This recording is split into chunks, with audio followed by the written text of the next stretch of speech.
Greetings adventurers, this is Lorne, your guild advisor, and welcome to my analysis of the new time-limited characters we're getting with part 1 of the massive 2nd anniversary Argonaut event. Though these characters resemble a lot of the characters we know and love, they are actually their own independent units, and thus have their own CP levels. Remember, you can get special CP items for these units by playing the new event. Boosting your CP levels will give you rewards like Iris and Hero Fauna, as well as get passive stat boosts to the characters themselves, so don't forget to use those CP gift items. There are 2 new banners, Legendary Tail Gotcha and Glorious Tail Gotcha. You're guaranteed to get a new Argonaut 4-star unit on the 11th draw of your 1st, 4th, 7th, and 10th multi-draws on the banners. The banners have a double rate for 4-star units, but keep in mind that it is possible to get 4-star units that aren't the new characters on any non-guaranteed draws. Though, you have a higher chance to get Argonaut characters than characters from the general pool. Now, let's go over the characters starting with the adventurers from the Legendary Tail Gotcha. First up is Woven Pride Yuri, who looks a lot like Bet.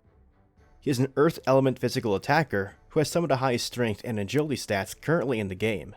His special art is Woven Incarnation, a single target Ultra Earth physical attack with a temporary strength boost and reduces physical resistance by 50% for 1 turn. Straight off the bat, you can see that he is a single target character meant for fighting bosses. Since the special arts reduces physical resistance by 50%, you'll want to make sure that other members of your team attack after Yuri take advantage of the debuff, since it'll disappear on the next turn. If you're chaining special arts, you'll want Yuri to be on the first slot of the party, so his special arts goes off first. His first skill is Instinct, a single target mid-earth physical attack that also buffs his strength and earth attack damage by 50% for 4 turns. This is pretty self-explanatory. You'll want to make sure his buffs are always active during fights, so make sure to keep this up at all times to maximize your damage to boost your score in game modes like Record Buster and Familia events. His second skill is Woven Lure, a single target high earth physical attack that reduces enemy earth resistance and guard rate by 40% for 4 turns. This is another incredible move for single target fights, and you'll most likely want to be using this move second after applying your buffs with the first skill. Any other earth units you may have on your team will be able to take advantage of Yuri's earth resistance debuff as well. There aren't really any prime single target physical earth characters besides Yuri at this point, but other strong single target earth type units would be Christmas Anya and Gallant Fighter Chloe. Also, the guard rate debuff will lower the chances of guarding your attacks, like one of your special arts during a run of Record Buster. His final skill is Tribe Alpha, a single target super earth physical attack with an ultra critical rate that removes magic buffs. This is the skill you'll be using after applying the buffs and debuffs from the first 2. The super base power, which is stronger than high base power, and an ultra critical rate, makes up for the lack of a temporary strength boost. This move should hit very hard and crit on almost every use, and because it removes magic buffs, it'll be useful in boss fights where the enemy will buff their own magic, like in the Reveria Record Buster. Some notable development abilities are his counter skill, Will of Earth, making his counter attack an earth type attack, rather than just a plain physical one, taking advantage of his earth buff and resist debuff. He does 20% more critical damage, which complements him quite well, due to the high crit rate on his last skill. Lastly, he has Beast Killer, allowing him to do 50% more damage against beast type enemies. All in all, Yuri is a very good single target unit, being able to apply 2 different buffs to himself, as well as weaken the enemy severely by shredding their earth resistance and guard rate, allowing him to hit them even harder with less worry of attacks being guarded. If you don't already have good single target units for the Reveria Record Buster that can also remove magic buffs, like Mikasa from the Attack on Titan collaboration or Valentine Eyes, you definitely can't go wrong with aiming for Yuri. And don't forget, all the new adventurers have their own character weapons, Yuri's being Woven Lure. Equip it to him for maximum effect. Moving on to the second adventurer, Fina, who resembles Lafia. She is a wind magic attacker with an impressive amount of magic and agility. Her special arts is Gale Blast, an AoE ultra wind magic attack with a temporary magic boost and a 50% chance to stun. If you're using her in war games, you'll probably want to set her special arts to Ailment to make sure Fina is the one that uses special arts, as she'll hit hard due to her high stats if your other units are at comparable limit breaks. Plus, That stun is bound to hit at least one character out of 4 in wargames. Her first combat skill is Airbender, an AoE fast mid-wind magic attack that buffs her own magic and wind attack damage by 50% for 4 turns. If you're in an AoE fight, such as a Familia Rush AoE boss encounter, you'll definitely want to be using this move first, so her next attacks will hit harder. Because this is a fast attack, setting Fina to buff in wargames may be important to you if you value going first. Her second combat skill is Focus Storm, an AoE super wind magic attack with an ultra penetration rate and increases the duration of Fina's buffs by 2 turns. This skill will work wonders in AoE type boss events, because it means you'll only ever need to use the lower damaging first skill of hers once, because Focus Storm increases the duration of Fina's self-applied magic and wind buffs from her first skill. It also is very good for wargames, as a lot of people pack guard rate or use characters that increase guard rate. The ultra penetration will hit through guard and ignore half the enemy's defense, dealing a lot of damage due to the super base power of this move. Her final combat skill is Vendanza Strike, a single target high wind magic attack with a temporary magic boost that also reduces the wind resistance of the enemy by 30% for 4 turns. Her final move being single target is interesting because rather than Fina being an all-out AoE character, she has some potential for single target combat, since she can still use her first skill to grab her buffs and then deal some serious damage with this third move, which also reduces wind resistance. As for notable development skills, her encouragement ability works like Wintercream Lily. In cases where Fina would counter, she instead gives a low heal to the lowest health ally. This can come in clutch in both quest and wargames, pulling you out of bad situations. She also possesses the Beast Killer ability, dealing extra damage to beast type enemies. All in all, Fina should shine the most in AoE type situations due to her double buffs and high penetration rate on the second skill. If you're using her for wargames, try experimenting with the buff setting to get her buffs on the first turn and attack first. Then she should use her strong second skill on the turn after. Though some players are finding it better to simply set her to attack all and using a unit like Wintercream Lily for a magic buff instead. Fina will be able to do a decent chunk of damage turn 1, and since both units can heal on counter, you'll have a hard team to kill. Again, she shouldn't do too bad in single target situations due to her double buffs and strong single target skill that reduces wind resistance. Some strong wind magic characters to pair with are Glistening Elf Riolu, who has a strong attack with a chance to seal, and Gale Disguised Riolu, who can debuff magic and strength. We'll save the lovely assist on this legendary banner for later. Let's skip ahead to the adventurers on the Glorious Tale Gacha. Let's start with Almina, the character resembling Tione. She is a dark physical attacker with very high values in strength and especially agility. Her special arts is Fleur de Sinclair, an AoE ultra dark physical attack that does 60% more damage if it's a poison target. It also has an ultra critical rate. One of her moves inflicts poison, so if you're in a position to mainly use this skill when an enemy is poisoned, absolutely use it as 60% more damage is substantial. Her first skill is Slip and Fresh, a single target high dark physical attack with a temporary strength boost and ultra penetration rate.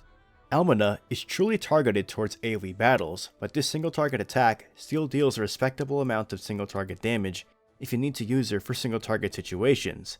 The ultra penetration rate certainly helps as well.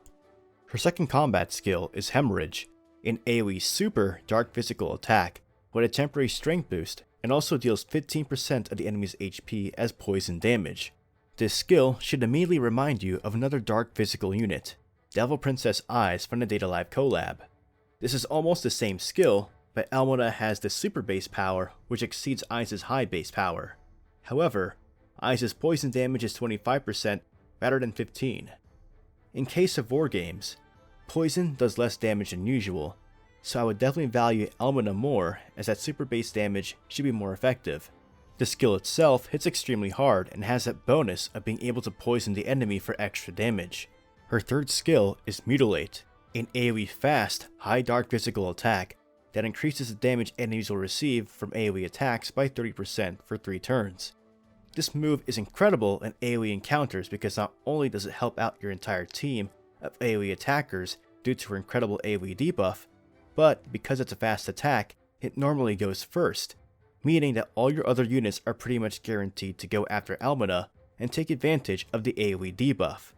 As for her notable development skills, Her Will of Darkness will add a dark element to her counterattacks, so if you are using an assist, like Pure Bright Seer, this counterattack will benefit from its dark buff and resist debuff. Almina is an incredible AoE unit due to her high strength and agility, and because of her 30% debuff to all enemies, that increases the damage they take from AoE attacks. This also augments her second skill quite well, as a super attack with a temporary strength boost deals an incredible amount of damage. For war games, try testing the debuff setting, as usually Almina should use her AoE debuff first and then switch to her hard-hitting skill. Though you may need to experiment with other options, as sometimes even the war game setting behaviors are hard to predict. Some people use ailment, for example. She'll work really well with other dark type units like Kurumi and Lunar for war games. Almina is also great for AoE boss encounters like in Familia events due to her AoE resist debuff. She's an AoE powerhouse. The final adventurer to cover is Galvis lookalike, Galvis, a balanced type adventurer. He has high defense and a not too shabby amount of attack considering he's a balanced character. His special arts is Tectonic Breaker, an AoE ultra earth physical attack with a temporary strength boost that slows and has an ultra unguard rate. I say this a lot, but normally you want to save your special arts for an actual attacking unit, as they'll hit much harder than Galvis. The slow effect is interesting, but in situations like AoE Quest, slow won't matter, and in war games, you definitely want to be prioritizing damage in most cases. His first combat skill is Earthshaker, a fast defensive buff that will reduce the damage your units take from both single target and AoE attacks by 35% for 3 turns. If you're struggling in Quest due to taking too much damage, this buff works incredibly well with strength and magic debuffs, like the ones from Roaring Gale Ryu, to minimize your damage intake significantly. The second skill is Force Crush, a single target high earth physical attack with a temporary strength boost and ultra penetration rate. This is simply an attack that will do a decent amount of damage in single target situations after you've already used your defensive buff.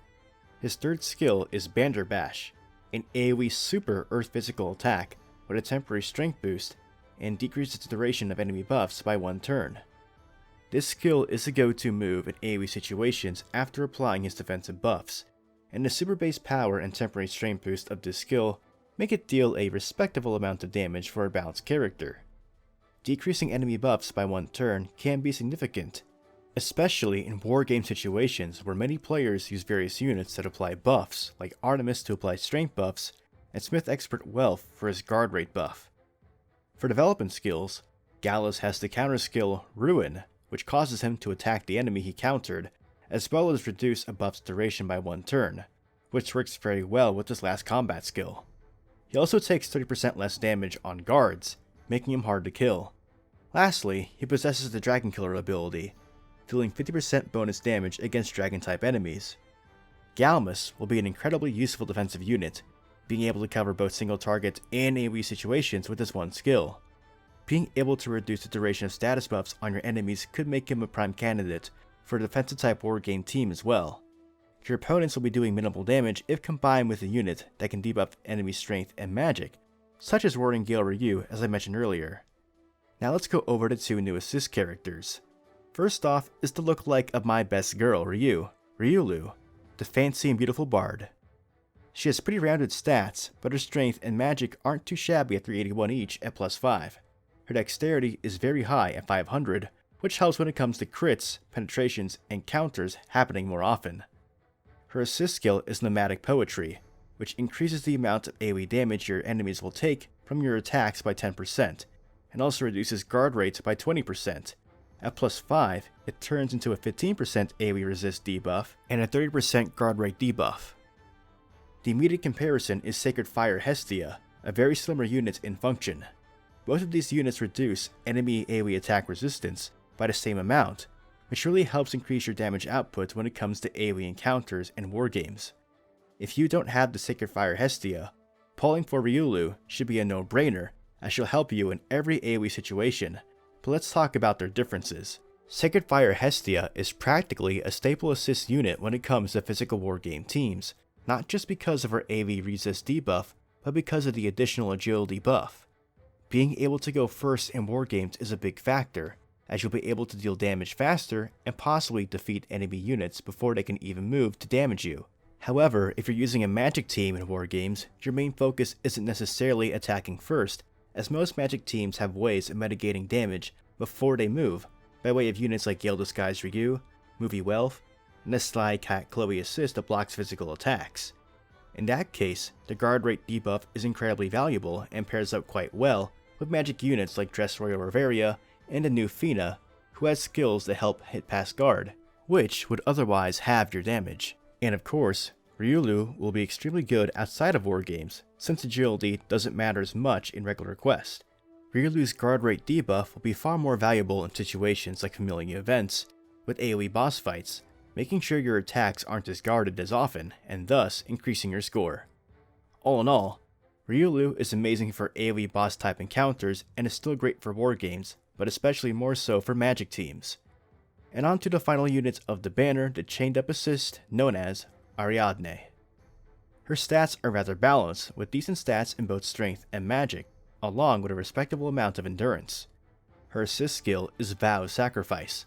It reduces the strength and endurance of enemies by 10%, and blocks the first two ailments that would affect your units. At +5, this increases to a 15% strength and endurance debuff and 3 ailment blocks. Her skill might remind you of another assist, Ceremonial Flame Hestia, who currently only blocks 2 ailments at +5.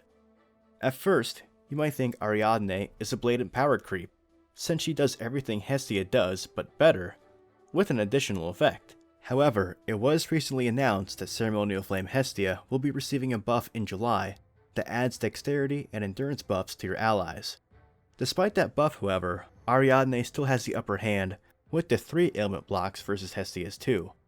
The ailment blocks will be very useful in war games, as more and more people use ailments. There's already plenty of people who stack ailment-inducing assist, like Black Swimsuit Hestia for slow, Dionysus for poison, Pajama Hestia for sleep, and so on, and then piling ailment-inducing adventurers like the New Year's Sealing Bell, Mighty Kimitaro who can taunt, and Movie Bell who can stun. Being able to block 3 of those gives you a better chance in war games. Plus, the endurance debuff will help you deal more damage, and the strength debuff will give you a slight edge over teams using physical attacking characters. Ariadne is definitely going to be a staple character in war games for a long time to come, seeing as Ceremonial Flame Hestia has been a staple since her release a year ago. And that concludes my analysis on the 6 units on the banner. Don't forget to craft their character weapons so they can reach their maximum potential.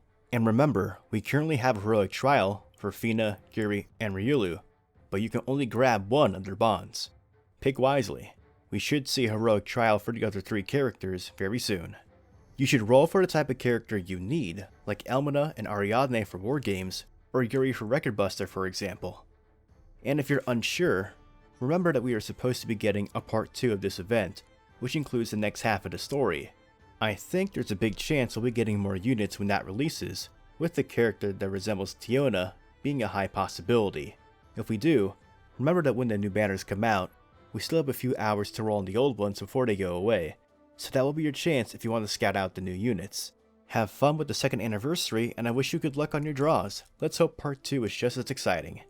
If you like this video and would like to see more DanMachi content, go ahead and give this video a like and subscribe to my channel. To stay updated, follow me on Twitter and join my Discord. And as always, continue enjoying your time venturing in Ariadne and the dungeon. This is Lorne, your guild advisor, signing out.